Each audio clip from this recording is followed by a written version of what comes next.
എല്ലാവർക്കും എൻ്റെ നമസ്കാരം. നമ്മളിന്ന് പറയുവാൻ പോകുന്നത് ഒരു പുതിയ വേട്ടക്കഥയാണ്. ഒരു പുതിയ വേട്ടക്കാരൻ്റെ പുതിയൊരു വേട്ടക്കഥ. ഈ വേട്ടക്കഥയിലേക്ക് എല്ലാവർക്കും സ്വാഗതം. ശീശമെന്ന മരങ്ങൾ ആകാശം മുട്ട വളർന്നു നിൽക്കുന്നു. കുറ്റിക്കാടുകളും പുൽമൈതാനികളും വ്യക്തമായി കാണാൻ സാധിക്കും. മരങ്ങൾക്കിടയിലൂടെ ഒരു ജീപ്പ് പായുകയാണ്. അതിലുണ്ടായിരുന്നത് ഒരു ഭാര്യയും ഭർത്താവുമാണ്. അയാൾ ഒരു വേട്ടക്കാരനാണ്. അയാളുടെ കൈവശം ഒരു അത്യാധുനികമായ സ്കോപ്പ് ഘടിപ്പിച്ച റൈഫിൽ വ്യക്തമായി കാണാൻ സാധിക്കും. അവരിപ്പോൾ എന്തിനെയോ വേട്ടയാടുവാൻ വേണ്ടി ആ വനത്തിലൂടെ അങ്ങനെ യാത്ര ചെയ്യുകയാണ്.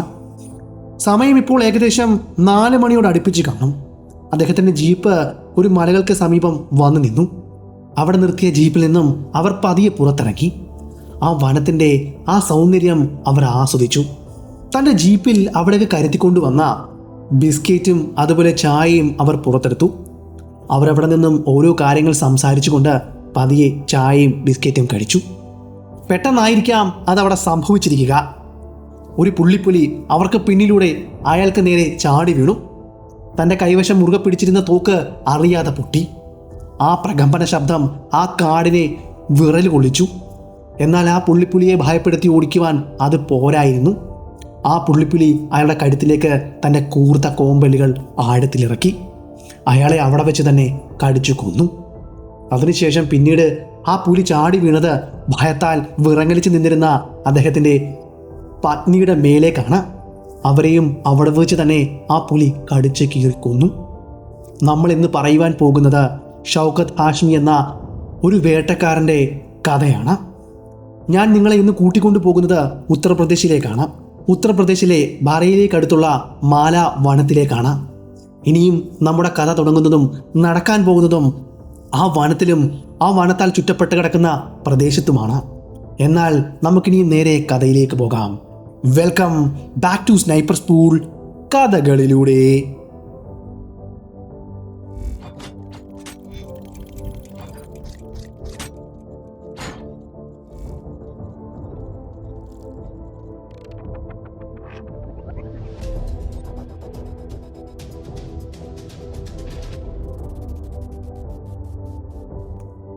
നിങ്ങൾ എപ്പോഴെങ്കിലും മരണത്തിൻ്റെ മണം അനുഭവിച്ചിട്ടുണ്ടോ? ശവപ്പറമ്പിലെ മണമല്ല ഞാൻ ഉദ്ദേശിച്ചത്. പക്ഷികളുടെയും നനഞ്ഞ മണ്ണിൻ്റെയും ഇടയിലൂടെ അരിച്ചെത്തുന്ന മണം. ഒരു അദൃശ്യമായ ശത്രു നിങ്ങളെ തന്നെ നോക്കി നിൽക്കുന്നുണ്ടെന്ന തിരിച്ചറിവിൽ നിങ്ങളുടെ രോമകൂപങ്ങൾ എഴുന്നേറ്റ് നിൽക്കുന്ന ആ ഒരു നിമിഷം നിങ്ങൾക്ക് അനുഭവപ്പെടുന്ന ആ മണമുണ്ടല്ലോ, അതാണ് ഞാൻ ഉദ്ദേശിച്ചത്. ഉത്തർപ്രദേശിലെ ബലോറിയയിൽ നിന്നും കുറച്ചകലെയാണ് മാല എന്ന വനമുള്ളത്. വെറുമൊരു കാടല്ലത്. പകൽ 12 മണിക്ക് പോലും സൂര്യപ്രകാശം മണ്ണിൽ വീഴാൻ ഭയക്കുന്ന ശീശമരങ്ങൾ ആകാശത്തോളം മുട്ട വളർന്നു നിൽക്കുന്ന ഒരിടമാണത്. അവിടെ ഒരേയൊരു നിയമം മാത്രമേ ഉള്ളൂ. ഒന്നുകിൽ വേട്ടക്കാരനാകുക, അല്ലെങ്കിൽ ഇരയാകുക. നരഭോജിയായ ഒരു പുള്ളിപ്പുലി ആ കാടിനെ ഭയത്തിൻ്റെ മുൾമുനയിൽ നിർത്തിയ കാലമായിരുന്നു അത്. 300ഓളം മനുഷ്യജീവനുകൾ ആ ക്രൂരമൃഗത്തിൻ്റെ താടിയിലുകൾക്കിടയിൽ ഇല്ലാതായിട്ടുണ്ട്. 1955 ഈ കഥ നടക്കുന്നത്. മാല വനം അന്ന് വേട്ടക്കാരുടെ സ്വർഗമായിരുന്നു. എന്നാൽ അധികം വൈകാതെ തന്നെ ആ സ്വർഗം പെട്ടെന്ന് നരകമായി മാറുകയായിരുന്നു. കാടിന് ചുറ്റും മുള്ളുവേലികളും വലിയ മതിലുകളും കെട്ടി സുരക്ഷിതമായിരുന്നുവെങ്കിലും ആ പുള്ളിപ്പുലിക്ക് ആ മതിലുകളോ ആ മുള്ളുവേലികളോ ഒരു തടസ്സമായിരുന്നില്ല. പണ്ട് ബ്രിട്ടീഷുകാർ കാവൽ നിന്നിരുന്ന ഫോറസ്റ്റ് ചെക്ക് പോസ്റ്റുകൾ ഉണ്ടായിരുന്നു അവിടെ. അതെല്ലാം ഇപ്പോൾ വിജനമായിരുന്നു. കാവൽക്കാരും വനംവകുപ്പ് ഉദ്യോഗസ്ഥരും ജീവനും കൊണ്ട് അവിടെ നിന്നും ഓടി രക്ഷപ്പെട്ടു. അതിന് കാരണം മറ്റൊന്നുമായിരുന്നില്ല, ആ പുലി തന്നെയായിരുന്നു. അവർ പറയുന്നത് ആ നരഭോജിയായ ആ പുലിയുണ്ടല്ലോ, തികഞ്ഞ തന്ത്രശാലിയാണെന്നാണ്. വേണമെങ്കിൽ കാറ്റായി പോലും വരും, അല്ലെങ്കിൽ ശബ്ദമില്ലാതെ ഒരിരയെ അതിന് പിടിക്കുവാൻ അറിയും. ശബ്ദം കേട്ട് നമ്മൾ സംഭവം നടന്ന സ്ഥലത്തേക്ക് എത്തുമ്പോഴേക്കും അവൻ ഇരയും കൊണ്ട് വനത്തിൻ്റെ നിഗൂഢതകളിലേക്ക് പോയി മറഞ്ഞിരിക്കും. ഇതെല്ലാം കൊണ്ടാണ് ഈ പുലിയെ ഇവിടുത്തുകാർ ഇത്രയും ഭയപ്പെടുന്നത്. ഈ കഥയിൽ വലിയൊരു വഴിത്തിരിവുണ്ടാകുന്നത് മിസ്റ്റർ ജോർജ് ബെനറ്റിൻ്റെ വരവോടെയാണ്. ആഫ്രിക്കയിലെ കൊടുങ്കാടിൽ സിംഹങ്ങളെയും പുലികളെയും വേട്ടയാടി പേരെടുത്ത വലിയൊരു വേട്ടക്കാരനായിരുന്നു അദ്ദേഹം. തൻ്റെ പത്നിയോടൊപ്പം ഏറ്റവും ആധുനികമായ ടെലിസ്കോപ്പ് റൈഫിലുമായാണ് അദ്ദേഹം മാല വനത്തിലേക്ക് ആ നരഭോജിയെ നേരിടാൻ എത്തിയത്. ഒരു ദിവസം പകൽ 10 മണിയോടെ അവർ കാടിനുള്ളിലേക്ക് തങ്ങളുടെ ജീപ്പ് ഓടിച്ചു പോയി. ഉച്ചയ്ക്ക് ഏകദേശം 1 മണിയോടെ വനംവകുപ്പിൻ്റെ അവസാനത്തെ ചെക്ക് പോസ്റ്റും അവർ പിന്നിട്ടു. വൈകുന്നേരം 4 മണി ആയതോടെ കാടിൻ്റെ ഉള്ളിൽ നിന്നും ഒരു വെടിയുടെ ശബ്ദം കേട്ടു. ഭീമാകാരമായ നിശബ്ദതയെ കീറിമുറിച്ചുകൊണ്ട് ആ കാടിനെ പ്രകമ്പനം കൊള്ളിക്കാൻ പോകുന്ന ശബ്ദമായിരുന്നു അത്.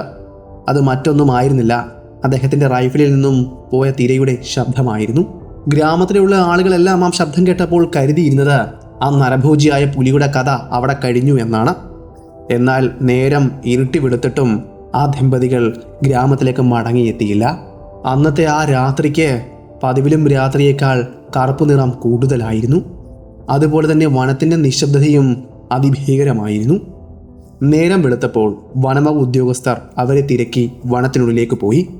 4-5 മണിക്കൂർ നീണ്ടു നിന്ന തിരച്ചിലിനൊടുവിൽ ആ കാഴ്ച അവർ കണ്ടു. റോഡിൻ്റെ അരികിൽ അനാഥമായി കിടക്കുന്ന ആ ജീപ്പായിരുന്നു അവർ കണ്ടത്. ജീപ്പിൻ്റെ അരികിലേക്ക് ആ ഉദ്യോഗ സംഘം എത്തി. ജീപ്പിനുള്ളിലെല്ലാം പരിശോധിച്ചു. ജീപ്പിനുള്ളിൽ ആരും ഉണ്ടായിരുന്നില്ല. അവിടെ നിന്നും കുറച്ചു മാറി മണ്ണിൽ ഉണങ്ങിക്കരിഞ്ഞ രക്തക്കറകൾ മാത്രം അവർ കണ്ടു. അവിടെ നിന്നും കുറച്ചുകൂടി മുന്നോട്ട് പോയപ്പോൾ മിസ്റ്റർ ബെനറ്റിൻ്റെ തൊപ്പിയും കീറിപ്പറിഞ്ഞ കോട്ടിൻ്റെ കഷ്ണങ്ങളും അവിടെ കിടക്കുന്നത് കണ്ടു. പുല്ലുകൾക്കിടയിലൂടെ ചിതറിക്കിടക്കുന്ന ആ രക്തത്തിൻ്റെ പാടുകളും അവിടെ വ്യക്തമായി കാണുവാൻ സാധിക്കുമായിരുന്നു.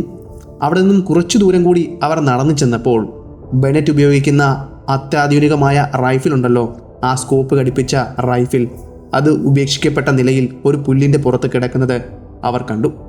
ഉദ്യോഗസ്ഥരിൽ ഒരാൾ ചെല്ലുകയും ആ റൈഫിലെടുത്ത് പരിശോധിക്കുകയും ചെയ്തു. റൈഫിൽ പരിശോധിച്ചപ്പോൾ തലേന്ന് കേട്ട ഗ്രാമത്തിലെ ആളുകൾ പറഞ്ഞ ആ വെടിയൊച്ചയുണ്ടല്ലോ, അത് ഈ റൈഫിലിൽ നിന്നും പോയതാണെന്ന് അവർക്ക് മനസ്സിലായി. കാരണം ആ റൈഫിലിൻ്റെ ഉള്ളിൽ ഒരു വെടിയുണ്ട കുറവായിരുന്നു. എന്നാൽ ഈ സമയം എല്ലാവരുടെയും ഉള്ളിൽ ഉദിച്ച ചോദ്യം ഒന്നു മാത്രമായിരുന്നു. അവിടെ ആകെ പരതി തിരഞ്ഞിട്ടും ആ ദമ്പതിമാരുടെ ശവശരീരങ്ങൾ കണ്ടെത്താൻ അവർക്ക് കഴിഞ്ഞില്ല. ശരീരം എവിടെയാണ് എന്ന ചോദ്യം എല്ലാവരുടെയും മനസ്സിൽ ഒരുപോലെ ഉദിച്ചുയർന്നു. ഇങ്ങനെയൊക്കെയാണ് കാര്യങ്ങളെങ്കിലും കാടിൻ്റെ ഉള്ളിലേക്ക് തേൻ ശേഖരിക്കുവാനും വിറക് ശേഖരിക്കുവാനും പോകുന്ന മലയോര മക്കളുണ്ടായിരുന്നു. അവരോട് ഈ വിവരം അവർ പറഞ്ഞിരുന്നു, അതായത് വനംവകുപ്പ് ഉദ്യോഗസ്ഥർ പറഞ്ഞിരുന്നു. വനത്തിലേക്ക് പോകുന്ന അവർ വനത്തിൽ ഇത്ര അപകടകരമായ കാര്യങ്ങളുണ്ട് എന്ന് പറഞ്ഞാലും അവർ കേൾക്കില്ല. കാരണം ഇത് അവരുടെ ജീവന ഉപാധിയാണ്. അതുകൊണ്ട് തന്നെ ഒരിക്കൽ വനത്തിൻ്റെ ഉള്ളിലേക്ക്, അതായത് കൃത്യം സംഭവം നടന്ന് കുറച്ച് ദിവസങ്ങൾക്ക് ശേഷം ആ ബെനറ്റ് ദമ്പതികളുടെ ശരീരം വനത്തിൻ്റെ അഗാധങ്ങളിൽ നിന്നും കണ്ടെത്തുകയാണ്. സംഭവം അറിഞ്ഞ് വനംവകുപ്പ് ഉദ്യോഗസ്ഥരും പിന്നെ കുറച്ച് ഗ്രാമത്തിലെ ആളുകളും കൂടി സംഭവം കണ്ട ആ സ്ഥലത്തേക്ക് പോയി. വനത്തിൽ തേൻ ശേഖരിക്കുവാൻ പോയ ഒരു ആദിവാസി ഊരിൽപ്പെട്ട ഒരാൾ പറഞ്ഞ വഴിയാണ് ഈ ശരീരം എവിടെയാണ് കിടക്കുന്നതെന്ന് അവർക്ക് ലൊക്കേറ്റ് ചെയ്യാൻ കഴിഞ്ഞത്. അങ്ങനെ അവർ പറഞ്ഞ ആ സ്ഥലത്തേക്ക് ഇവർ എത്തിച്ചേർന്നു. അക്ഷരാർത്ഥത്തിൽ ഞെട്ടിപ്പോയി. മിസ്സിസ് ബെനറ്റിൻ്റെയും മിസ്റ്റർ ബെനറ്റിൻ്റെയും ശവശരീരങ്ങൾ ഏതൊക്കെയാണെന്ന് തിരിച്ചറിയുവാൻ പോലും പറ്റാത്ത അവസ്ഥയിലായിരുന്നു അതവിടെ കിടന്നിരുന്നത്. ജീർണിച്ച അവസ്ഥയിലായിരുന്നു.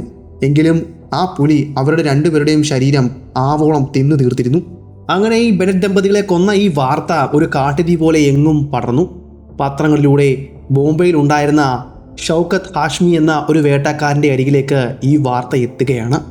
ഈ വാർത്ത എത്തുന്നത് ഇങ്ങനെയാണ്. ഒരു പത്രത്തിലൂടെയാണ് അദ്ദേഹം ഇതിനെപ്പറ്റി, അതായത് ഈ നരഭോജിയെപ്പറ്റി വായിച്ചറിയുന്നത്. ബെനറ്റ് ദമ്പതികളെ കൊന്ന ഈ നരഭോജി എന്ന പേരിലായിരുന്നു അദ്ദേഹം ആ വാർത്ത വായിക്കുന്നത്. അങ്ങനെ വായിച്ചുകൊണ്ടിരിക്കുന്ന കൂട്ടത്തിൽ ഒരു കാര്യം കൂടി അദ്ദേഹത്തിൻ്റെ ശ്രദ്ധയിൽപ്പെട്ടു. ആ കാര്യം ഇതായിരുന്നു: ഉത്തർപ്രദേശിലെ സർക്കാർ ഈ പുലിയെ കൊല്ലുന്നവർക്ക് 10,000 രൂപ ഇനാം പ്രഖ്യാപിച്ചു എന്നതായിരുന്നു. എന്നാൽ 10,000 രൂപയിലായിരുന്നില്ല അദ്ദേഹത്തിൻ്റെ കണ്ണ്. ഹാഷ്മിക്ക് സാഹസികത ചെയ്യുന്നത് വലിയ ഇഷ്ടമാണ്. മരണത്തിൻ്റെ വക്കോളമെത്തി അവിടെ നിന്നും തിരികെ വരുന്നത് അദ്ദേഹത്തിന് ഒരു ലഹരി മാത്രമായിരുന്നു. അതുകൊണ്ടാണ് അവിടേക്ക് ആ പുലിയെ വേട്ടയാടുവാൻ വേണ്ടി പോകാമെന്ന് അദ്ദേഹം തീരുമാനമെടുക്കുന്നത്. പ്രശസ്തനായ ഒരു വേട്ടക്കാരൻ കൂടിയായിരുന്നു ഷൗക്കത്ത് ഹാഷ്മി. അദ്ദേഹം തൻ്റെ സാധന സാമഗ്രികളെല്ലാം എടുത്തുകൊണ്ട് ബറേലിയിലേക്ക് യാത്ര തിരിച്ചു. അധികം വൈകാതെ തന്നെ അദ്ദേഹം ബറേലിയിൽ എത്തിച്ചേർന്നു. ഹാഷ്മിക്ക് ഒരു ഗൈഡിനെ ആവശ്യമുണ്ടായിരുന്നു. കാടിനെപ്പറ്റി നല്ലപോലെ അറിയാവുന്ന ഒരു തദ്ദേശികനായ ഒരാൾ അദ്ദേഹത്തിൻ്റെ ഗൈഡായി കൂടെ കൂട്ടി. പക്ഷേ ഒരു പ്രശ്നമുണ്ടായിരുന്നു. ആ ഗൈഡിന് ആ വനത്തിനുള്ളിലേക്ക് പ്രവേശിക്കുവാൻ ഭയമായിരുന്നു. കാരണം എന്താണെന്ന് പറയേണ്ട കാര്യമില്ലല്ലോ. അവിടെ അലഞ്ഞു നടക്കുന്ന ആ നരഭോജിയായ ആ പുലി തന്നെയാണ് അതിന് പിന്നിൽ. എങ്കിലും അയാൾക്ക് വേണ്ട ധൈര്യമെല്ലാം ഹാഷ്മി കൊടുത്തിട്ട് അയാളെയും കൂട്ടിക്കൊണ്ടു പോയത് ആ വനത്തിൻ്റെ ഉള്ളിലേക്കാണ്. നമ്മൾ പറഞ്ഞ വനത്തിൻ്റെ ഉള്ളിലെ അവസാനത്തെ ചെക്ക് പോസ്റ്റും പിന്നിട്ട് നമ്മുടെ ആ ബെനറ്റ് ദമ്പതികളുണ്ടല്ലോ, ആ ബെനറ്റ് ദമ്പതികളുടെ ആ ജീപ്പ് കണ്ടെത്തിയ ആ സ്ഥലത്തേക്കാണ് ആ ഗൈഡ് അയാളെ കൊണ്ടുപോയത്. ആ ഗൈഡ് അയാളെ അവിടെ കൊണ്ട് എത്തിച്ചു. അതിനുശേഷം താങ്കൾക്ക് ഭാഗ്യമുണ്ടെങ്കിൽ ഇനിയും നമുക്ക് ഒന്നുകൂടി ഗ്രാമത്തിൽ വെച്ച് കാണാമെന്ന് പറഞ്ഞതിന് ശേഷം ആ ഗൈഡ് നിൽക്കാതെ തിരിഞ്ഞു നോക്കാതെ അവിടെ നിന്നും ഗ്രാമത്തിലേക്ക് ഓടുകയായിരുന്നു. ആ ഗൈഡ് അവിടെ നിന്നും ഓടിപ്പോകണമെങ്കിൽ ആ വനത്തിൻ്റെയും ആ പ്രദേശത്തിൻ്റെയും അവസ്ഥ എന്തുമാത്രം പരിതാപകരമാണെന്ന് നിങ്ങൾക്ക് ഊഹിക്കാൻ പറ്റുന്നതേ ഉള്ളല്ലോ. ഷൗക്കത്ത് ഹാഷ്മിയും ഗൈഡും ഇവിടം വരെ എത്തിയത് അദ്ദേഹത്തിൻ്റെ ജീപ്പിലായിരുന്നു. എന്നാൽ ഗൈഡ് ഇവിടെ നിന്നും തിരിച്ച് അത്രയും ദൂരം ഓടിപ്പോകുന്നതിലെ കൗതുകം എന്താണെന്ന് ഹാഷ്മിക്ക് ഇപ്പോഴും മനസ്സിലായിട്ടില്ല. നരഭോജിയായ ഒരു പുലി അലഞ്ഞു നടക്കുന്ന വനമാണെന്ന് അറിഞ്ഞിട്ടുകൂടി ആ ഗൈഡ് എന്തിനായിരിക്കാം ഹാഷ്മിയുടെ ജീപ്പിൽ നിന്നും ഇറങ്ങി ഗ്രാമം ലക്ഷ്യമാക്കി ഓടിയത്? അതൊരു ചോദ്യചിഹ്നം പോലെ തന്നെ അദ്ദേഹത്തിൻ്റെ മനസ്സിൽ കടന്നു. എന്നാൽ കാര്യം എന്താണെന്ന് അവിടെ നിൽക്കുന്ന ആളുകൾക്ക് നല്ല പോലെ തന്നെ അറിയാം. ഇനിയും മുന്നോട്ട് പോകുന്നത് മഹത്യപരമാണെന്ന്. അതുകൊണ്ടായിരിക്കാം ആ ഗൈഡ് അവിടെ നിന്നും ഓടിപ്പോയത്. കാരണം നേരത്തെ സംഭവിച്ച ആ ദമ്പതികളുടെ കാര്യം നമുക്കറിയാവുന്നതല്ലേ. രണ്ടുപേരെയും ഒരുപോലെ തന്നെ ആ നരഭോജി കൊന്നു. ഇനിയും ഹാഷ്മിയെ കൊന്നു കഴിഞ്ഞാൽ തന്നെയും കൊല്ലുമോ എന്നുള്ള ഭയമായിരിക്കാം ആ ഗൈഡിനെ അവിടെ നിന്നും ഓടിപ്പോകുവാൻ പ്രേരിപ്പിച്ചത്. എന്തായാലും ഷൗക്കത്ത് ഹാഷ്മിയുടെ കയ്യിലുണ്ടായിരുന്നത് ലോഡ് ചെയ്ത 12 ബോറിൻ്റെ ഒരു തോക്കാണ്. മാസം നവംബർ മാസമാണ്. നല്ല തണുത്ത കാറ്റ് കാട്ടിലേക്ക് വീശി അടിക്കുന്നുണ്ട്. ആ കാറ്റ് അദ്ദേഹത്തിൻ്റെ അസ്ഥികളിലേക്ക് തുളച്ച് കയറുന്നുമുണ്ട്. ഓരോ നിമിഷവും തൻ്റെ ജീപ്പിൽ മുന്നോട്ട് പോകുമ്പോൾ കാടിന് ജീവൻ വയ്ക്കുന്നുണ്ടോ എന്ന് പോലും അദ്ദേഹത്തിന് തോന്നി തുടങ്ങി. അവിടെയായി മരങ്ങൾക്ക് പുറവിൽ കാണുന്ന അനക്കങ്ങൾ അദ്ദേഹം സസൂക്ഷ്മം നിരീക്ഷിക്കുന്നുണ്ട്. ജീപ്പ് പതിയെ പതിയെ മുന്നിലോട്ട് പോകുമ്പോഴും അദ്ദേഹത്തിൻ്റെ ദൃഷ്ടികൾ വനത്തിലും പോകുന്ന പാതയിലുമാണ്. അവിടെ അദ്ദേഹം തിരയുന്നത് ആ നരഭോജിയായ പുലിയെയാണ്. വനത്തിനുള്ളിൽ നിന്നും ആരോ തന്നെ സൂക്ഷ്മമായി നിരീക്ഷിക്കുന്നുണ്ട് എന്നൊരു തോന്നൽ അദ്ദേഹത്തിന് വല്ലാതെ തോന്നി തുടങ്ങി. ഓടിപ്പോകുന്ന ജീപ്പിൻ്റെ വേഗത വളരെ കുറവാണ്. കാരണം വനത്തിനുള്ളിലൂടെ കല്ലുകൾ നിറഞ്ഞ പാതയിലൂടെയെല്ലാമാണ് ജീപ്പ് പോകുന്നത്. അതുകൊണ്ട് തന്നെ മരത്തിൻ്റെ മുകളിൽ നിന്നോ വശങ്ങളിൽ നിന്നോ കുറ്റിക്കാടിൻ്റെ ഇടയിൽ നിന്നോ ഒരു നരഭോജി ഏത് നിമിഷവും തൻ്റെ നേരെ ചാടി വീഴാം എന്നൊരു തോന്നൽ അദ്ദേഹത്തെ വല്ലാതെ അലട്ടിയിരുന്നു. തൻ്റെ ജീപ്പിൽ ആ ദുർഘടകരമായ പാതയിലൂടെ അദ്ദേഹം മുന്നിലേക്ക് തൻ്റെ ജീപ്പ് നയിച്ചു. കുറച്ചു ദൂരം മുന്നിലേക്ക് ചെന്നപ്പോൾ വനത്തിൻ്റെ ഉള്ളിൽ നിന്നും കേട്ടത് ഒരു കടുവയുടെ ഉഗ്രമായ ഗർജനമായിരുന്നു.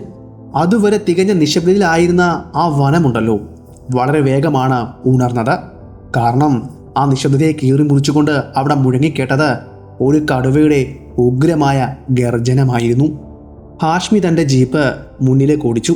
അദ്ദേഹത്തിൻ്റെ ലക്ഷ്യം ഒന്നു മാത്രമായിരുന്നു: ബെനറ്റ് ദമ്പതികളുടെ ശരീരം കിടന്നിരുന്ന ആ ഭാഗം അവിടേക്ക് എത്തിച്ചേരണം. അവിടെ നിന്ന് വേണം ഇനിയും മുന്നിലേക്ക് ആ നരഭോജിയായ പുലിയെ തെരഞ്ഞു പോകുവാൻ. ആ ഒരു ലക്ഷ്യം മാത്രമായിരുന്നു ഹാഷ്മിക്കുണ്ടായിരുന്നത്. എന്നാൽ അവിടെ അപ്പം ഉയർന്നു കേട്ട ആ കടുവയുടെ ഗർജനമുണ്ടല്ലോ, അത് ഹാഷ്മിയുടെ സിരകളിലൂടെ ഒഴുകുന്ന രക്തത്തെ ഒരു നിമിഷം തണുപ്പിച്ചു കളഞ്ഞിരുന്നു. അത് വെറുമൊരു ഗർജനമായി അല്ല അദ്ദേഹത്തിന് തോന്നിയത്. ഈ കാട് എൻ്റേതാണ് എന്ന ഒരു താക്കീത് പോലെയാണ് ഹാഷ്മിക്ക് അത് തോന്നിയത്. പക്ഷേ അദ്ദേഹത്തിൻ്റെ ലക്ഷ്യം മാറാൻ തയ്യാറല്ലായിരുന്നു. ബെനറ്റ് ദമ്പതികളുടെ തിരോധാനത്തിന് കാരണമായ ആ സ്ഥലം ലക്ഷ്യമാക്കി തൻ്റെ ജീപ്പ് അവിടേക്ക് പായിച്ചു. അവിടേക്ക് പോകുമ്പോഴും ഗുലാം റസൂൽ എന്ന തൻ്റെ കൂടെ നേരത്തെ ഉണ്ടായിരുന്ന ആ ഗൈഡുണ്ടല്ലോ, അദ്ദേഹം പറഞ്ഞ അടയാളങ്ങളാണ് അയാളുടെ ചെവിയിൽ മുഴങ്ങുന്നത്. അയാൾ പോകുന്ന വഴിയിൽ ശീർഷമരങ്ങൾ ആകാശം മുട്ടി വളർന്നു നിൽക്കുകയാണ്. ആ ഗൈഡ് തന്നോട് പറഞ്ഞുകൊടുത്ത ആ അടയാളങ്ങൾ അയാൾ ഓരോന്നായി നോക്കാൻ തുടങ്ങി. വലതുവശത്ത് 6 ശീർഷമരങ്ങൾ, 1, 2, 3, അതെ 6 മരങ്ങൾ. അയാൾ തൻ്റെ ഇടതുവശത്തേക്ക് നോക്കി. ഗൈഡ് പറഞ്ഞതുപോലെ ഒരു വലിയ കറുത്ത കല്ലും അയാൾക്ക് അവിടെ കാണാൻ പറ്റി. പെട്ടെന്ന് ഹാഷ്മി തൻ്റെ ജീപ്പ് നിർത്തി. തൻ്റെ തൊട്ടു മുന്നിൽ വലിയ ആ കുന്നും അദ്ദേഹം കണ്ടു. അതെ, ഇവിടെ വച്ചാണ് മിസ്റ്റർ ബെനിറ്റും അദ്ദേഹത്തിൻ്റെ ഭാര്യയും അന്തിശ്വാസം വലിച്ചത്. ഹാഷ്മി തൻ്റെ ജീപ്പിൽ നിന്നും ഇറങ്ങി ചുറ്റുപാടും ഒന്ന് നിരീക്ഷിച്ചു. വനത്തിൻ്റെ സൗന്ദര്യം ആവോളം അദ്ദേഹം ആസ്വദിച്ചു. എങ്കിലും അദ്ദേഹത്തിൻ്റെ ഉള്ളിൽ ഒരു ഭയം ഉണ്ട്. തൻ്റെ അസ്ഥികൾക്കിടയിലൂടെ കടന്നു പോകുന്ന ആ തണുപ്പിൽ നിന്നും രക്ഷ നേടുവാൻ തൻ്റെ ജീപ്പിലുണ്ടായിരുന്ന ആ തെർമോ ഫ്ലാസ്കിൽ നിന്നും ഒരു ചായ പകർന്നു കുടിക്കുവാൻ ഹാഷ്മി തീരുമാനിച്ചു. അങ്ങനെ അയാൾ വീണ്ടും തൻ്റെ ജീപ്പിൻ്റെ അരികിലേക്ക് വരികയും തൻ്റെ തെർമോ ഫ്ലാസ്കിൽ നിന്നും ഒരു ചായ തൻ്റെ കപ്പിലേക്ക് പകർന്ന് ചുറ്റുപാടുമുള്ള പ്രകൃതി ഭംഗി ആസ്വദിച്ചുകൊണ്ട് കുടിക്കുന്നതിൻ്റെ ഇടയിൽ തൻ്റെ തൊട്ടു പിന്നിലുള്ള ആ വലിയ കുന്നിൽ നിന്നും ഒരനക്കം അദ്ദേഹത്തിൻ്റെ ശ്രദ്ധയിൽപ്പെട്ടു. മിന്നൽ പിണർപ്പ് പോലെ അദ്ദേഹം അവിടേക്ക് തിരിഞ്ഞു നോക്കി. കുന്നിൻ്റെ മുകളിൽ ഒരു പെൺകടുവ നിൽക്കുന്നതാണ് അയാൾ കണ്ടത്. ഹാഷ്മിയുടെ കയ്യിൽ തൻ്റെ 12 ബോറിൻ്റെ തോക്കുണ്ടായിരുന്നു. അവൻ അത് മുറുകെ പിടിച്ചിരുന്നു. എങ്കിലും ആ പെൺകടുവയ്ക്ക് നേരെ നിറയൊഴിക്കുവാൻ അദ്ദേഹം തയ്യാറല്ലായിരുന്നു. അദ്ദേഹം തൻ്റെ മനസ്സിൽ പറഞ്ഞു, നീ എൻ്റെ ശത്രുവല്ല, ഞാൻ നിനക്ക് വേണ്ടിയല്ല ഈ വനത്തിലേക്ക് വന്നിരിക്കുന്നത്. കുറച്ചു സമയം ആ പെൺകടുവയുടെ കണ്ണുകളും ഹാഷ്മിയുടെ കണ്ണുകളും പരസ്പരം കോർത്തു. അല്പസമയം കഴിഞ്ഞ് ആ പെൺകടുവ തൻ്റെ വാലാട്ടി കുന്നിൻ്റെ മറുവശത്തേക്ക് മറഞ്ഞു. അങ്ങനെ കുറേ സമയം കൂടി ഹാഷ്മി ആ കാട്ടിൽ ചിലവഴിച്ചു. എന്നാൽ അദ്ദേഹം തേടി ഇവിടേക്കെത്തിയ ആ നരഭോജിയായ പുലിയുടെ ഒരു തെളിവുകളും അദ്ദേഹത്തിന് ലഭിച്ചില്ല. അങ്ങനെ വൈകുന്നേരമായതോടെ നിരാശനായി തന്നെ തൻ്റെ ജീപ്പിൽ തിരികെ ഗ്രാമത്തിലേക്ക് പോയി. പിറ്റേ ദിവസവും ഹാഷ്മി തൻ്റെ കൂടെ ഉണ്ടായിരുന്ന ആ ഗൈഡ് ഉണ്ടല്ലോ, ആ റസൂൽ എന്ന് പറഞ്ഞ ആ ഗൈഡിനെയും കൂട്ടി വീണ്ടും ആ കാട്ടിലേക്ക് വന്നു. ഇത്തവണ ഒരു കാര്യം ഹാഷ്മി ചെയ്തു. അതെന്താണെന്നല്ലേ, വനത്തിലേക്ക് പോകുന്ന വഴിയിൽ തന്നെ അപകടമുണ്ട് സൂക്ഷിക്കുക എന്ന ഒരു ബോർഡ് വെച്ചിട്ടുണ്ട്, ഒരു അപായ ബോർഡ്. ആ മുന്നറിയിപ്പ് ബോർഡിൻ്റെ മുന്നിൽ റസൂലിനെ ഇറക്കി വിട്ടു. എന്നിട്ട് അവനോട് പറഞ്ഞു, ഇനി നീ ധൈര്യമായി ഗ്രാമത്തിലേക്ക് പൊക്കോളൂ എന്ന്. അങ്ങനെ വീണ്ടും ഹാഷ്മി ആ വനത്തിലേക്ക് വണ്ടി ഓടിച്ചു. ഇത്തവണ അദ്ദേഹം പോകുന്ന വഴിയിൽ അദ്ദേഹത്തിൻ്റെ ജീപ്പിൻ്റെ മുന്നിലേക്ക് ഒരു ലങ്കൂർ കുരങ്ങ് ചാടി വീണു. എന്തോ ഒരു ഭാഗ്യം കൊണ്ടാണ് ജീപ്പ് വെട്ടിച്ചപ്പോൾ അടുത്തുണ്ടായിരുന്ന ഒരു മരത്തിൽ ഇടിക്കാതെ കഷ്ടിച്ച് രക്ഷപ്പെട്ടത്. എന്നാൽ ആ കുരങ്ങനെ ഓടിക്കുവാൻ വേണ്ടി ഹാഷ്മിക്ക് ഒരു വെടിയുണ്ട ചിലവഴിക്കേണ്ടി വന്നു. തൻ്റെ 12 ബോറിൻ്റെ ആ തോക്കിൽ നിന്നും ഉതിർന്ന ആ തിരയുടെ ശബ്ദം അപ്പോഴുണ്ടായിരുന്ന ആ വനത്തിൻ്റെ നിശബ്ദതയെ കീറിമുറിക്കുവാൻ പോകുന്ന ഒന്നായിരുന്നു. ഹാഷ്മി തൻ്റെ ജീപ്പിൽ പതിയെ മുന്നിലേക്ക് പോയി. ഒരുപാട് ദൂരമൊന്നും സഞ്ചരിക്കേണ്ടത് വന്നില്ല. പതിയെ ജീപ്പ് ആ മരങ്ങൾക്കിടയിലൂടെയും കുറ്റിക്കാടുകൾക്കിടയിലൂടെയും എഴഞ്ഞു നീങ്ങുന്നതിനിടയിലാണ് ഒരു കുറ്റിക്കാടിൻ്റെ അനക്കം ഹാഷ്മിയുടെ കണ്ണിൽ പെട്ടെന്ന് പെട്ടത്. പിന്നെ ഒട്ടും വൈകി നിന്നില്ല. അദ്ദേഹത്തിൻ്റെ തലച്ചോറ് മിന്നൽ വേഗത്തിൽ പ്രവർത്തിച്ചു. തൻ്റെ കാലുകൾ ബ്രേക്കിന്മേൽ അമർന്നു. ഒരു ശബ്ദത്തോടെ ജീപ്പ് അവിടെ നിന്നു. തൻ്റെ 12 ബോർ തോക്കെടുത്ത് അദ്ദേഹം മേൽക്കൂരയില്ലാത്ത ജീപ്പിൽ എണ്ണീറ്റ് നിന്ന് അനക്കം കണ്ട ആ ഭാഗത്തേക്ക് ചൂണ്ടി. ഒട്ടും വൈകാതെ തന്നെ ആ തിളങ്ങുന്ന കണ്ണുകളും അദ്ദേഹത്തിന് ദൃഷ്ടിയിൽപ്പെട്ടു. നരഭൂജിയാണെന്ന് അദ്ദേഹം ഉറപ്പിച്ച് തന്നെയാണ് അവിടേക്ക് വെടിയുണ്ട പായിച്ചത്. കൃത്യം പറഞ്ഞാൽ ആ തിളങ്ങുന്ന 2 കണ്ണുകൾക്കിടയിലേക്ക്. വനം അത്രയും നിശബ്ദതയിലായിരുന്നു. ഒരു നിമിഷം കൊണ്ട് ആ നിശബ്ദതയ്ക്ക് ഭംഗം വന്നു. വനം ഒന്ന് കുലുങ്ങി. കുറ്റിക്കാടിനുള്ളിലേക്ക് ആ തീപ്പൊരി പാഞ്ഞു കയറി. ഒന്ന് ശബ്ദിക്കുവാൻ പോലും കഴിയാതെ അതിനുള്ളിലെ ആ ജീവി അവിടെ തന്നെ ചത്തുവീണു. സന്തോഷം അടക്കാൻ വയ്യാതെ ഹാഷ്മി തൻ്റെ ജീപ്പിൽ നിന്നും പുറത്തേക്ക് എടുത്തു ചാടി. തൻ്റെ തോക്ക് കയ്യിൽ മുറുകെ പിടിച്ചുകൊണ്ട് തന്നെ അവിടേക്ക് അദ്ദേഹം നടന്നു. ആ കുറ്റിക്കാടിൻ്റെ അരികിലേക്ക് ചെന്ന് ആ കുറ്റിക്കാട് മാറ്റി നോക്കുമ്പോഴാണ് അദ്ദേഹത്തിന് പറ്റിയ അമളി മനസ്സിലായത്. താൻ വെടിവെച്ചത് ഒരു പുലിയെയോ അല്ലെങ്കിൽ ഒരു കടുവയോ മറിച്ച് ഒരു നരഭോജിയെ പോലും ആയിരുന്നില്ല. അത് പാവം ഒരു കാട്ടുപൂച്ചയായിരുന്നു. തികച്ചും നിഷ്കളങ്കമായ ആ ജീവിയെ വെടിവെച്ച് കൊന്നതിൽ അദ്ദേഹം വല്ലാതെ വിഷമിച്ചു. അദ്ദേഹത്തിൻ്റെ സങ്കടം സഹിക്കാൻ പറ്റുന്ന ഒന്നായിരുന്നില്ല. അദ്ദേഹം ഒരിക്കലും വിചാരിച്ചിരുന്നില്ല ഇതിനുള്ളിൽ പതുങ്ങിയിരിക്കുന്നത് ഒരു കാട്ടുപൂച്ചയാണ് എന്ന്. അദ്ദേഹത്തിന് ഒരു കാര്യം നല്ല പോലെ തന്നെ അറിയാം, ഈ കാട് തെറ്റുകൾക്ക് മാപ്പ് നൽകുന്ന ഒരിടമല്ല. അദ്ദേഹത്തിന് അത് നല്ല പോലെ തന്നെ അറിയാമായിരുന്നു. തൻ്റെ ജീപ്പ് പതിയെ ഓടിച്ച് 12ഓളം മൈൽ വനത്തിനുള്ളിലേക്ക് അദ്ദേഹം പ്രവേശിച്ചു. പിന്നെ കുറച്ച് ദൂരം ചെന്നപ്പോഴേക്കും അദ്ദേഹം ജീപ്പ് നിർത്തി. അവിടെ നിന്നും ജീപ്പിൽ നിന്നും പതുക്കെ ഇറങ്ങി. തൻ്റെ തോക്ക് കയ്യിലെടുത്തുകൊണ്ട് അദ്ദേഹം വനത്തിലൂടെ ശ്രദ്ധയോടെ പതിയെ പതിയെ നടന്ന് മുന്നിലേക്ക് നീങ്ങി. അദ്ദേഹത്തിൻ്റെ കണ്ണുകൾ ചുറ്റുപാടും എന്തിനെയോ തിരയുകയാണ്. അങ്ങനെ കുറച്ചുകൂടി മുന്നിലേക്ക് നടന്നു ചെന്നപ്പോൾ ഒരു ഉണങ്ങിയ മരത്തിൻ്റെ ചുവട്ടിലാണ് അയാൾ വന്നു നിന്നത്. ആ മരത്തിൻ്റെ അവിടെ നിൽക്കുവാനും കാരണങ്ങളുണ്ടായിരുന്നു. 12ഓളം വരുന്ന കഴുകന്മാർ ആ മരത്തിന് ചുറ്റും വട്ടമിട്ട് പറക്കുന്നത് അദ്ദേഹത്തിൻ്റെ ശ്രദ്ധയിൽപ്പെട്ടിരുന്നു. അതുമാത്രമല്ല, അവിടെ അങ്ങ് ദൂരെ കാക്കകൾ കൂട്ടമായിരുന്ന് കരയുന്നു, എന്തിനെയോ കൊത്തിപ്പറിക്കുന്നതും ഹാഷ്മി വ്യക്തമായി തന്നെ കണ്ടു. അദ്ദേഹത്തിൻ്റെ ഉള്ളിലെ വേട്ടക്കാരൻ അപ്പോൾ തന്നെ ഉണർന്നു. അതെ, അവിടെ എവിടെയോ ഒരു ശവം കിടപ്പുണ്ട്. ഒരു പക്ഷേ ആ നരഭോജി ഏതോ ഇരയെ പിടിച്ചിട്ട് ഭക്ഷിച്ച ശേഷം അവിടെ ഇട്ടിട്ട് പോയേക്കുകയാണ്. തൻ്റെ റൈഫിൾ മുറുകെ പിടിച്ചു. താൻ നിൽക്കുന്ന ഭാഗത്തു നിന്നും കുറച്ചുകൂടി ദൂരം ചെന്നെങ്കിൽ മാത്രമാണ് ഇപ്പോൾ ആ പ്രദേശത്ത് എത്താൻ കഴിയുകയുള്ളൂ. ഒരു കുറ്റിക്കാടിൻ്റെ മറവിലാണ് സംഭവം നടക്കുന്നത്. അദ്ദേഹം തൻ്റെ തോക്ക് മുറുകെ പിടിച്ചുകൊണ്ട് അവിടേക്ക് നടന്നു. കുറച്ച് കാലടികൾ മുന്നോട്ട് വെച്ചപ്പോൾ തന്നെ ചീഞ്ഞ മാംസത്തിൻ്റെ ഒരു മണം അദ്ദേഹത്തിൻ്റെ നാസികകളിലേക്ക് ഇരച്ചു കയറി. അദ്ദേഹം പതുക്കെ ആ കുറ്റിക്കാട് ലക്ഷ്യമാക്കി വീണ്ടും ആവേശത്തോടെ നടന്നു. അവിടേക്ക് അയാൾ എത്തിയപ്പോഴേക്കും ചുറ്റുമുള്ള പക്ഷികളും മൃഗങ്ങളുമെല്ലാം പെട്ടെന്ന് നിശബ്ദരായി. കാടിൻ്റെ താളം പെട്ടെന്ന് തെറ്റുന്നതായി അദ്ദേഹത്തിന് തോന്നി. അതെ, എന്തോ ഒന്ന് വരാൻ പോകുകയാണെന്ന സൂചനയായിരുന്നു അത്. എന്തോ ഒന്ന് വരാൻ പോകുന്നതായി അദ്ദേഹത്തിൻ്റെ മനസ്സ് തന്നോട് പറഞ്ഞതുകൊണ്ട് തന്നെ ചുറ്റുപാടും അദ്ദേഹം കണ്ണോടിച്ചു. ഏതെങ്കിലും ജീവി അവിടെ ഇവിടെ മറഞ്ഞിരിക്കുന്നുണ്ടോ, അല്ലെങ്കിൽ തനിക്ക് ഒളിച്ചിരിക്കുവാൻ പറ്റിയ ഏതെങ്കിലും ഒരു സ്ഥലമുണ്ടോ എന്നായിരുന്നു അദ്ദേഹം തിരഞ്ഞുകൊണ്ടിരുന്നത്. അങ്ങനെ ഹാഷ്മിയുടെ തിരച്ചിലിനൊടുവിൽ ഒരു പാറക്കെട്ട് അദ്ദേഹത്തിൻ്റെ കണ്ണിലുടക്കി.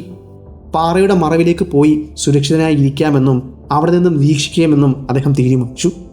പതിയെ ശ്രദ്ധയോടെ അദ്ദേഹം ആ പാറക്കെട്ടിൻ്റെ പിന്നിലേക്ക് നടന്നു നീങ്ങുവാൻ തുടങ്ങവേ അദ്ദേഹത്തിൻ്റെ പിന്നിൽ നിന്നും ഒരു വന്യമായ ഗർജനം ഉയർന്നു വന്നു. ഒരു വലിയ മഞ്ഞ രൂപം മിന്നൽ വേഗത്തിൽ അദ്ദേഹത്തിൻ്റെ പുറത്തേക്ക് ചാടി വീണു.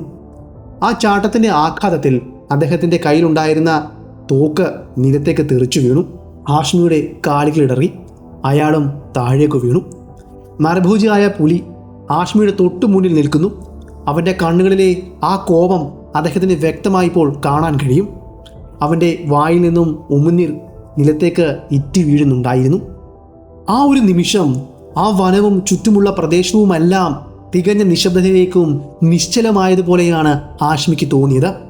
വെറും 3 വാര അകലെ 300ഓളം മനുഷ്യരെ കൊലപ്പെടുത്തിയ ആ ക്രൂരമൃഗം നിൽക്കുന്നു. അവൻ്റെ കണ്ണുകളിലെ ആ ചുവപ്പ് മരണം പോലെ ഹാഷ്മിയെ നോക്കുന്നു.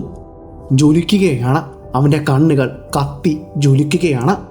ആ പുള്ളിപ്പുലി തൻ്റെ പിൻകാലുകൾ വളച്ച് മുൻകാലുകളിൽ കുത്തി ഹാഷ്മിക്ക് നേരെ കുതിച്ചു ചാടി. ആ പുലി ഇപ്പോൾ നേരിടുന്നത് ഒരു വേട്ടക്കാരനെയാണെന്ന കാര്യം അതിനറിയില്ലായിരിക്കും. ഹാഷ്മി വെറുമൊരു സാധാരണക്കാരനല്ലായിരുന്നു. കഥയുടെ തുടക്കത്തിൽ തന്നെ ഞാൻ പറഞ്ഞിരുന്നു, ഹാഷ്മി ഒരു സാഹസികനായ ഒരു വേട്ടക്കാരനാണ്. മരണത്തെ അദ്ദേഹം പലപ്പോഴും മുഖാമുഖം കണ്ടിട്ടുണ്ട്. ആ ഒരു എക്സ്പീരിയൻസ് വെച്ചായിരിക്കാം അദ്ദേഹം ഇതിനെയും നേരിട്ടത്. പുലി തനിക്ക് നേരെ ചാടി വന്നപ്പോൾ ആ നിമിഷം അദ്ദേഹം കാണിച്ച ആ ധൈര്യമുണ്ടല്ലോ, അതിന് സമാനതകളില്ലാത്തതാണ്. ഹാഷ്മിയുടെ കഴുത്തിന് നേരെ ചാടി വന്ന ആ പുലിയുടെ താടിയലുകൾക്കിടയിലേക്ക് ഹാഷ്മി തൻ്റെ സ്വന്തം ഇടതുകൈ തിരികെ കയറ്റി. അസ്ഥികൾ തകരുന്ന വേദന ആ സിരകളിൽ പടർന്നുവെങ്കിലും അതൊന്നും അദ്ദേഹത്തെ തളർത്തിയില്ല. അതിലൊന്നും അദ്ദേഹം ശ്രദ്ധ കേന്ദ്രീകരിച്ചില്ല. ആ മൃഗത്തിൻ്റെ ഭാരം അദ്ദേഹത്തെ മണ്ണിലേക്ക് അമർത്തി. വന്യമായ ആ ഗന്ധവും സ്രവവും അദ്ദേഹത്തിൻ്റെ മുഖത്തേക്ക് അടിച്ചു. ആ നിമിഷം തന്നെ തൻ്റെ ബെൽറ്റിൽ താൻ കരുതിയിരുന്ന വേട്ടക്കത്തി അദ്ദേഹം വലിച്ചൂരിയെടുത്തു. ഒരു വേട്ടക്കാരൻ എങ്ങനെ പ്രായോഗികമായി ചിന്തിക്കുന്നു, എങ്ങനെ ഒരു മൃഗത്തെ നേരിടുന്നു എന്നതിൻ്റെ ഒരു തെളിവ് കൂടിയായിരുന്നു ഇത്. തൻ്റെ വേട്ടക്കത്തി ഉപയോഗിച്ച് ആ പുലിയുടെ വയറ്റിലേക്ക് ഒരു പ്രാവശ്യമല്ല പല പ്രാവശ്യം ഹാഷ്മി തൻ്റെ സർവ്വശക്തിയും എടുത്ത് കുത്തി. ഹാഷ്മിയുടെ ഓരോ കുത്തിലും ആ നരഭോജിയുടെ വേദനയുടെ ഗർജനം കാടിനെ വിറപ്പിച്ചുകൊണ്ടിരുന്നു. ആ മൃഗത്തിൻ്റെ ശരീരത്തിൽ നിന്നും ഹാഷ്മിയുടെ ശരീരത്തിലേക്ക് രക്തം ഒലിച്ചു വീണുകൊണ്ടിരുന്നു. ആ നരഭോജിയുടെ രക്തം കൊണ്ട് അയാൾ കുളിച്ച പോലെയായി. ഒടുവിൽ ഹാഷ്മിയുടെ അതിക്രൂരമായ കുത്തുകളേറ്റ് ആ പുലിയുടെ വയറ് കീറി കുടൽമാലകൾ പുറത്തു വന്ന പോലെയായി. അതിനുശേഷം പിന്നീട് ഹാഷ്മി ചെയ്തത് ആ കത്തിയെടുത്ത് ആ പുലിയുടെ നെഞ്ചിലേക്ക് കുത്തി ആഴത്തിലിറക്കി. അതോടുകൂടി ആ പുലിയുടെ ഗർജനം അവിടെ അവസാനിച്ചു. ആ കൂറ്റൻ ശരീരം ഹാഷ്മിയുടെ മേലേക്ക് വന്നു വീണു. അയാൾ പതുക്കെ ആ ശവത്തിൻ്റെ അടിയിൽ നിന്നും എഴുന്നേറ്റു. ശരീരം മൊത്തം മുറവേറ്റ് കിടന്ന ആ നരഭോജി തീർത്തും ശാന്തമായി ആ മണ്ണിൽ കിടക്കുന്നു. ഹാഷ്മി എഴുന്നേറ്റ് പോയത് തൻ്റെ തോക്കിൻ്റെ അരികിലേക്കാണ്. നിലത്ത് വീണ് കിടന്നിരുന്ന ആ തോക്ക് തൻ്റെ ടോൾ ബോറിൻ്റെ ആ തോക്കെടുക്കുകയും മുകളിലേക്ക് ഉയർത്തി 4 തവണ നിറയൊഴിക്കുകയും ചെയ്തു. അത് കാടിന് നൽകിയ ഒരു സന്ദേശമായിരുന്നു. ഇനിയും നിങ്ങൾ ഭയപ്പെടേണ്ടതില്ല, ആ നരഭോജി എന്നേക്കുമായി വധിക്കപ്പെട്ടു എന്ന സന്ദേശം. പിന്നീട് ഹാഷ്മി അവിടെ നിന്നും തൻ്റെ ജീപ്പ് കിടന്ന ഭാഗത്തേക്ക് നടക്കുവാൻ തുടങ്ങുന്നതിന് മുന്നേ തന്നെ അവിടെ ചത്ത ചീഞ്ഞു കിടന്ന അതെന്തിൻ്റെ ശവശരീരമാണെന്ന് അദ്ദേഹത്തിന് അറിയേണ്ടതുണ്ടായിരുന്നു. ആ കാക്കകൾ വട്ടമിട്ട് പറന്ന, അല്ലെങ്കിൽ ആ കാക്കകൾ കുത്തിപ്പറിച്ച മാംസം ഏത് ജീവിയുടേതാണ്, അതൊരു മനുഷ്യൻ്റേതാണോ എന്ന് അദ്ദേഹത്തിന് അറിയണമായിരുന്നു. അദ്ദേഹം പതിയെ അവിടേക്ക് നടന്നു.